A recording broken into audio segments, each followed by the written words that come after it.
계속해서 갈라디아서 말씀을 함께 보고 있는데요. 그래서 지난주 말씀을 통해서 이제 율법을 지키지 않고 율법으로 행하는 것이 아니고 믿음으로 말미암아 구원을 얻게 되고 그것으로 말미암아 하나님이 은혜가 헛된 것이 되지 않게끔 한다라는 것, 그런 이야기들을 이제 계속해서 1장, 2장을 통해서 지속적으로 나누고 있습니다.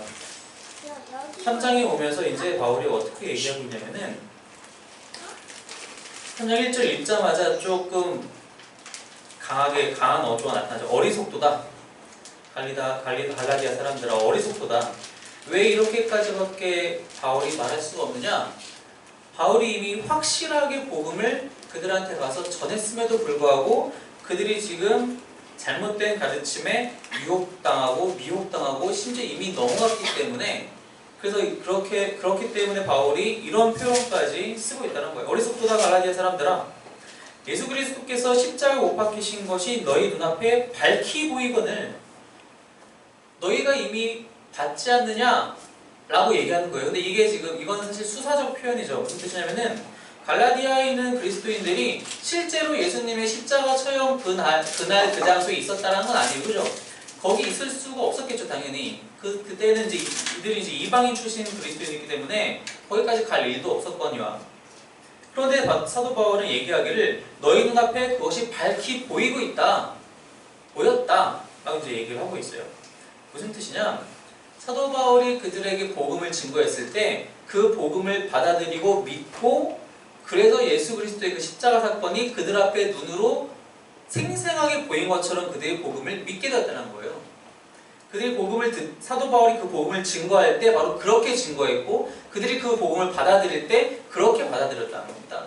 그렇기 때문에 너무나도 확실하고 자명한 이야기가 되었기 때문에 그 복음 자체가 그들 사이에서 이제는, 그렇기 때문에 너희가 그런 헛된 가르침에, 가짜 가르침에 넘어간다라는 게, 그 게임에 넘어간다라는 자체가 바울이 느끼기에는 너무 어리석다라는 거예요. 그래서 그 1절 마지막 부분에 누가 너희를 깨더냐? 물론 알고 있어요, 그죠? 사도 바울은 누가 깼는지 알고 있어요. 유대주의자들, 그 거짓 교사들이 깼다는 걸 알고 있는데 왜 이렇게 묻고 있느냐? 여기서 이제 누가 너희를 깨더냐 해서 그 누가가 단수예요. 유대주의자 한 명이 온 게 아니에요. 여러 사람이 왔단 말이에요. 그런데도 불구하고 누구냐? 그 단수, 그 혼자가 누구냐? 사도 바울은 아마도 그 유대주의자들의 배후에 있는 사탄을 지칭하고 있는 것 같아요. 왜냐? 사탄은 거짓의 아비이기 때문에. 예수님께서 요한복음 8장에서 말씀하셨듯이 예수님도 역시 사탄을 거짓의 아비라고 지칭하고 계세요. 속이는 영이기 때문에 그렇습니다. 사탄이 유대주의자들을 통해서 그들을 사용해서 그들을 휘둘러서 거짓으로 갈라디아 교인조차도 꿰려고 하고 있다는 겁니다. 사도 바울은 그것을 정확하게 꿰뚫어 보고 있기 때문에 넘어가서 안 된다. 그것에 넘어가는 것은 어리석은 일이다. 너희 앞에 이미 복음이 자명하게 드러나지 않았느냐? 예수님께서 십자가에서 돌아가신 것을 너희가 눈으로 실제로 본 것과 마찬가지로 복음을 너희가 이미 받아들였지 않느냐? 그런데 거기에 넘어갈 수 있느냐? 그러면서 이제 2절부터 계속 또 무슨 얘기를 하느냐? 잘 생각해봐라. 너희가 언제 어떻게 성령을 받았는지 잘 생각해봐라. 2절에서 사도 바울이 물어보고 있는 것이 너희가 성령을 받았느냐 안 받았느냐에 대해서 물어보고 있지 않아요. 너희가 성령을 어떻게 받았느냐, 즉 너희가 성령을 이미 받았다는 것에 대해서, 갈라디아 교인들이 이미 성령을 받았다는 것에 대해서는 바울이 확실하게 알고 있어요. 그 근거가 있어요. 왜? 바울이 직접 복음을 전했기 때문에. 어떻게 받았느냐? 너희가 율법의 행위로 받았느냐 아니면 듣고 믿음으로 받았느냐? 무엇을 들어요? 복음을 들었죠. 복음을 듣고 믿음으로 받았느냐? 당연한 질문이죠. 왜냐? 사도 바울은 이미 알고 있기 때문에 자신이 전한 복음이 진짜 복음이고, 그 복음을 듣고 그 복음을 믿고 예수 그리스도를 그리스도로 영접한 자들이라면 누구나 성령을 받았다는 것을 이미 알고 있기 때문에 너가 성령 받았니 안 받았니로 물어보는 게 아니라 어떻게 받았니로 물어보는 겁니다. 어떻게 받았냐? 너희가 나와 함께 그 복음을 들었을 때, 나와 함께 그 복음의 말씀을 나누었을 때 그때 이미 성령을 받지 않았느냐? 너희가 율법의 행위로 받은 것이 아니다. 그러면서 너희가 이같이 어리석냐? 3절 다시 한번 또 얘기하죠. 성령으로 시작했는데 이미 복음을 받고 복음을 듣고 예수 그리스도를 믿음으로 성령으로 시작했는데 다시 육체로, 즉 율법의 행위를 지키고자 하는 그런 육체의 행위로 돌아가려고 하느냐. 4절에 너희가 이같이 많은 괴로움을 헛되이 받았느냐. 그래서 이제 이 괴로움이라고 이제 표현을 했는데, 이게 다른 번역에 보면, 새 번역에 보면은 거기에 경험으로 번역을 해요. 그러니까 이 단어 자체가 두 가지 뜻이 있는데, 그게 괴로움이 하는 경험인데, 경험이 좀 더 나은 번역 같아요. 즉 성령을 이미 받고 그 성령을 통해서 이미 다양한 경험들을, 놀라운 경험들을 이미 해놓고서는 왜 다시 율법의 행위로 돌아오려고 하느냐. 생각해봐야 할 것이 무엇이냐면, 우리가 성령 받기에 무언가 추가로 노력하고 있다는 건 잘못하고 있다는 겁니다. 우리가 이미 예수를, 그리스도를 영접했다면 우리는 이미 성령 받은 자들이에요. 지난주에 같이 말씀 나눈 것처럼 우리의 삶의 방향은 이미 바뀌었다는 겁니다. 앞으로 바뀌어 나가는 게 아니에요. 이미 삶의 방향은 바뀌었어요. 그곳에서 우리가 뛰어나갈 때, 뛰면서 살아가면서 경주하면서 힘들고 애달픈 점 분명히 있겠죠. 하지만 삶의 방향은 바뀌었다는 겁니다. 마찬가지로 우리는 이미 성령을 받았다는 겁니다.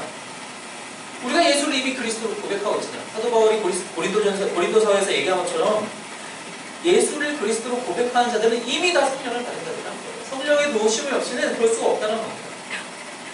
물론 성령을 받는 것과 성령에 충만해지는 것은 차이가 있어요. 이거 분명한 차이가 있습니다. 그래서 성령에 충만해지기 위해서, 즉 성령님이 내 삶을 완벽하게 장악하시기 위해서 내가 말씀을 읽고 기도 생활을 열심히 하고 신앙생활을 투철하는 것은 좋아요. 그건 적극 투철, 당연히 그렇게 해야죠. 그런데 내가 성령을 받기 위해서라면 그거는 우리가 마치 나의 구원을 나의 행위로 받으려고 하는 그런 착각에 들어가는 것과 똑같다는 겁니다. 우리는 이미 성령 받은 자들이다. 이미 성령 받은 자들. 그래서 사도 바울이 이렇게 물어보는 거예요. 너희가 성령 받았냐 안 받았냐가 아니라 어떻게 받았냐. 너희가 받았는 걸 내가 이미 알고 있다. 왜? 내가 복음을 전했으니까. 너희는 이미 성령을 받았고 너희가 어떻게 받았는지 다시 한번 떠올려봐라. 너희는 듣고 믿음으로 이미 성령을 받았다. 듣고 믿음으로. 그리고 너희가 그 성령의 놀라운 경험들을 이미 오랫동안 해왔지 않았느냐. 그런데 어떻게 다시 율법의 행위로, 그 육체의 행위로 다시 돌아가려고 하느냐. 어리석도다. 그러면서 이제 6절 말씀으로 넘어오면서 증거를 제시합니다. 바로 아브라함이라는 증거를 제시를 하죠. 로마서 4장에서도 아브라함에 대한 증거가 나오잖아요. 사도 바울이 아브라함을 잘 인용해요. 왜일까요? 성경을 연구할 때 다양한 좋은 방식 중에 하나가 성경을 낯설게 읽는 건데요. 그러니까 내가 이미 다 알고 있는 내용이지만 내가 모른다고 가정하고 다시 읽어보는 거, 다시 질문하는 거예요. 왜 사도 바울은 아브라함을 자꾸 인용할까요? 아브라함의 믿음이 너무나도 대단해서요? 그럼 믿음이 대단한 믿음의 선진들은 구약에 엄청 많아요. 아브라함도 있죠. 다윗도 있죠. 다양한 믿음의 선진들이 있는데 왜 항상 아브라함만 유독 바울은 인용하는 걸까요? 그만큼 아브라함이 중요하다는 거예요. 그럼 아브라함이 다른 사람과 구별되는 그 구별점이 무엇이냐? 그것은 바로 아브라함에게 하나님이 언약을 주셨다는 겁니다.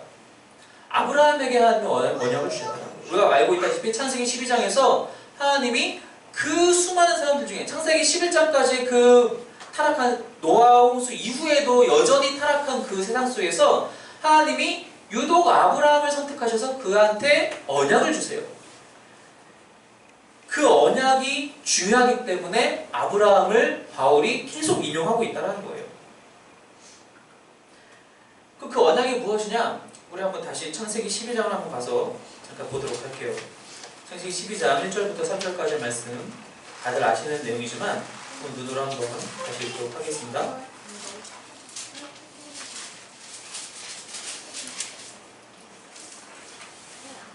창세기 12장 1절부터 3절 함께 읽겠습니다. 시작. 여호와께서 아브라함에게 이르시되 너는 너의 고향과 친척과 아버지의 집을 떠나 내가 네게 보여줄 땅으로 가라. 내가 너로 큰 민족을 이루고 네게 복을 주어 네 이름을 창대하게 하리니 너는 복이 될지라.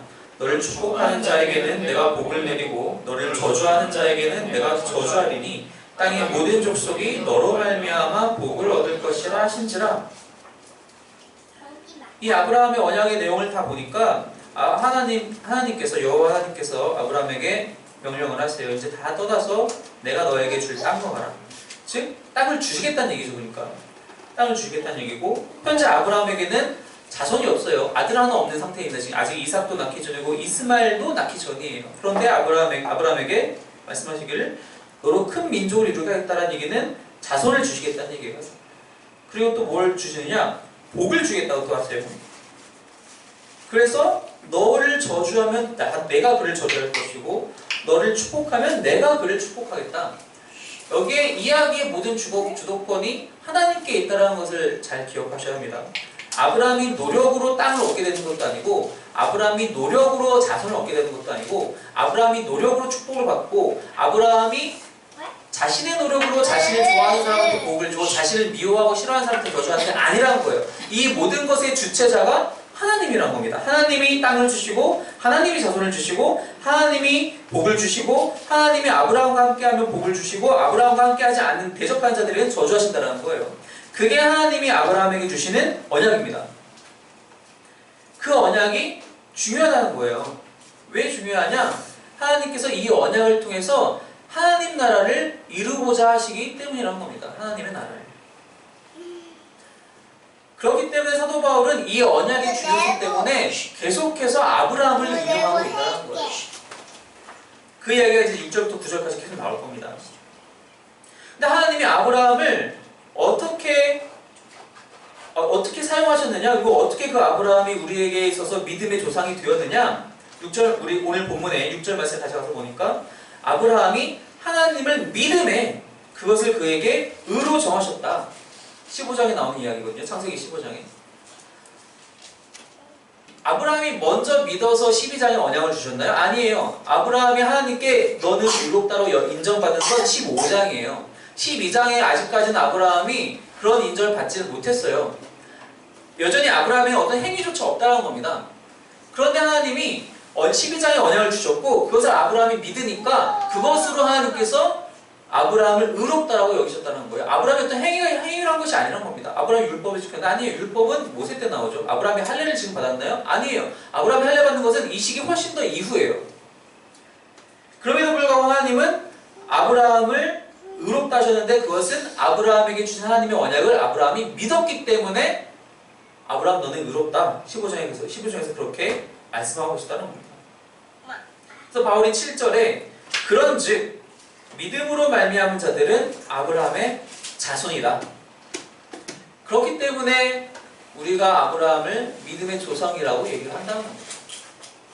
혈통의 자손이 아브라함의 혈통적 후손이 아브라함의 자손이 아니라는 거예요. 유대인들은 그것을 뿌듯하게 여기고 있었어요. 유대인들은 자신들이 아브라함의 자손이라는 것을 너무나도 자랑스럽게 여겨요. 그리고 그들이 율법을 갖고 있다는 것도 너무나도 자랑스럽게 여겨요. 그런데 그게 의롭다 하심의 기준이 되지 않는다는 겁니다. 혈통적 자손, 율법의 유무가 의롭다 하심의 기준이 아니라 믿음이 의롭다 하심의 기준이 된다는 거예요. 아브라함은 믿었기 때문에 의롭다 여기심을 받게 되었고 역시 믿는 모든 자들 역시 그 아브라함의 자손에 편입이 될 수 있다. 그래서 아까 우리가 12장 말씀을 읽었지만 12장 3절에 그래서 너로 말미암아 모든 족속들이 복을 받게 된다는 것은 결국 무엇입니까?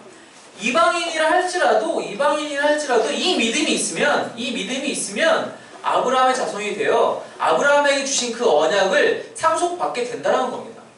그래서 오늘 본문에서도 똑같이 얘기하잖아요. 8절 말씀에 보니까 사도 바울이 또 하나님이 이방을 믿음으로 말미암아 의로 정하실 것을 성경이 미리 알았다는 거예요. 이방인들도 믿게 되면 의롭다 여기심을 받는다는 것은 신약에 처음으로 등장하는 주제가 아니라 이미 창세기 12장에서 하나님이 이미 밝히 말씀하셨다는 거예요. 아브라함을 통해서 복을 받는다는 얘기는 아브라함의 자손이기 때문에 혈통적 자손이기 때문에 복을 받는 것이 아니라 아브라함처럼 믿게 되면 복을 받게 된다는 겁니다. 그 아브라함에게 허락하신 그 언약의 상속자가 바로 믿는 자가 된다는 겁니다. 행위자가 아니라, 율법의 행위자가 아니라. 오늘 본문의 8절 말씀이 바로 그 창세기 12장 3절의 이야기를 그대로 갖고 와서 이야기하고 있더라는 겁니다. 그래서 그 8절 말씀 보니까 성경이 미리 알고 먼저 아브라함에게 복음을 전하되 모든 이방인이 너로 말미암아 복을 받으리라. 9절 말씀. 그래서 그러므로 믿음으로 말미암는 자는 믿음이 있는 아브라함과 함께 복을 받는다. 아브라함이 받은 복은 아브라함의 혈통적 자손이 받는 것이 아니라 아브라함이 믿음을 통해서 그 복을 받았기 때문에 역시 믿음이 있는 자들이 아브라함과 함께 그 복을 받게 된다는 겁니다. 그럼 도대체 그 복은 무엇이냐? 그 복은 도대체 무엇이냐? 아브라함이 무슨 복을 받았나요? 아브라함 복 많이 받았죠. 뭐 다 떠올려 보면은 재산이 엄청나게 늘어나죠. 전쟁도 승리해요. 한 가족의 가장일 뿐인데 자신과 함께하는 그 일하는 사람들 다 끌고 가니까 왕들도 무찌르는 그런 놀라운 군대가 돼요. 큰 민족을 또 이루죠. 장수하죠.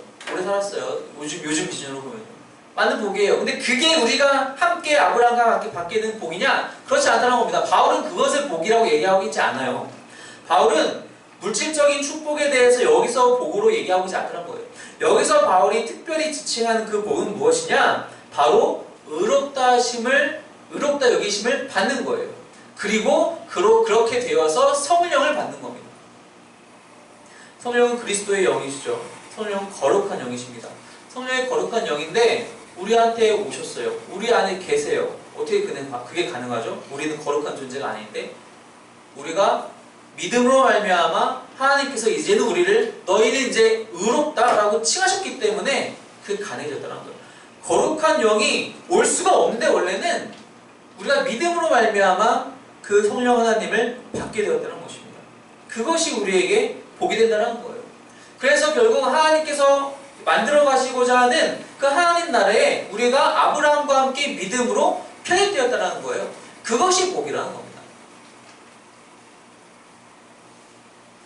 그럼 도대체 하나님 나라에 들어가면 뭐가 좋길래 그것을 복이라고 하느냐?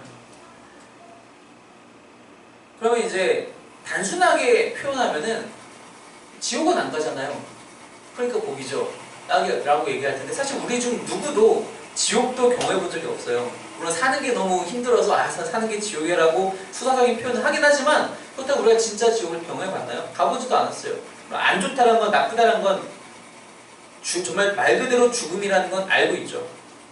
하나님 나라는 도대체 어떤 나라길래 거기에 들어가는 것이 복이냐? 하나님의 다스리심을 받는다라는 것. 그래서 우리 모두가 그 안에 있는 모든 백성들이 하나님의 뜻을 자유롭게 실천하며 살 수 있다는 거예요.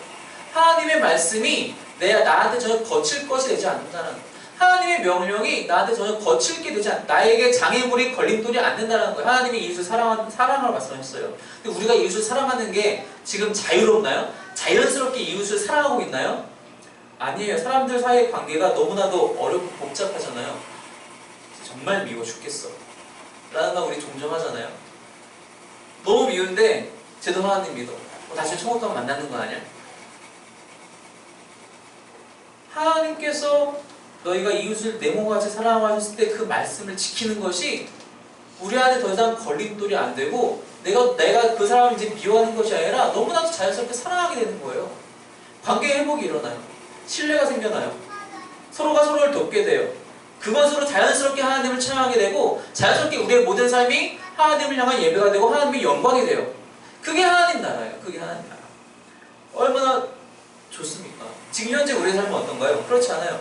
서로 미워하고 시기하고 욕심을 부리고 교만해지고 다투고 불안에 떨며 살고 우리 항상 밤에 문단속 잘하고 주무시죠? 왜 우리가 문단속 잘하나요? 믿지 못해서죠. 우리 옆집이 지나가는 어떤 행인이 혹시나 우리 집에 들어와서 우리 해야지 않을까? 뭔가 훔쳐가지 않을까? 조심하면 불안에 떨며 살잖아요. 특히 요즘같이 사건 사고가 많은 이런 시기에 하나님 나라에서는 그게 없다라는 거예요. 서로가 서로를 아끼며 하나님 안에서 사랑하고 살기 때문에 그게 없다라는 거예요. 그거 하나만 생각해도 얼마나 큰 복입니까?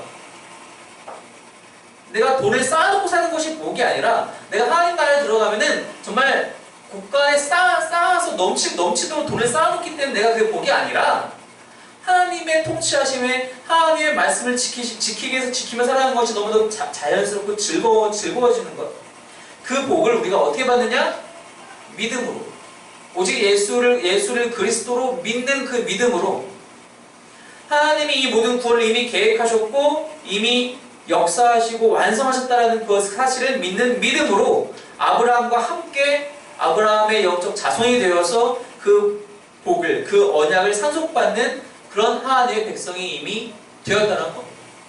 나의 행위가 아니라 내가 율법을 지키고 나의 내가 어떤 행위를 통해서 하나님 앞에 어떤 공로를 쌓기 위해서가 쌓는 그런 모습으로서가 아니라 내가 복음을 듣고 믿음으로, 오직 그 믿음으로 그 모든 복을 누리게 되었다는 것입니다.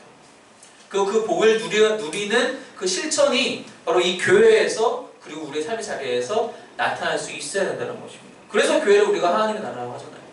교회 안에서 그런 일들이 일어난다는 거예요. 물론 안 일어나는 교회들도 왕왕 있겠죠. 세우는 교회에서는 분명히 그 일들이 날마다 일어나고 현재 진행형으로 일어나고 있는 줄 믿습니다. 서로를 사랑하고 서로를 아끼고 이렇게 하나님의 말씀을 실천하는 것이 두렵지 않은, 나에게 걸림돌이 아닌 그 하나님의 복.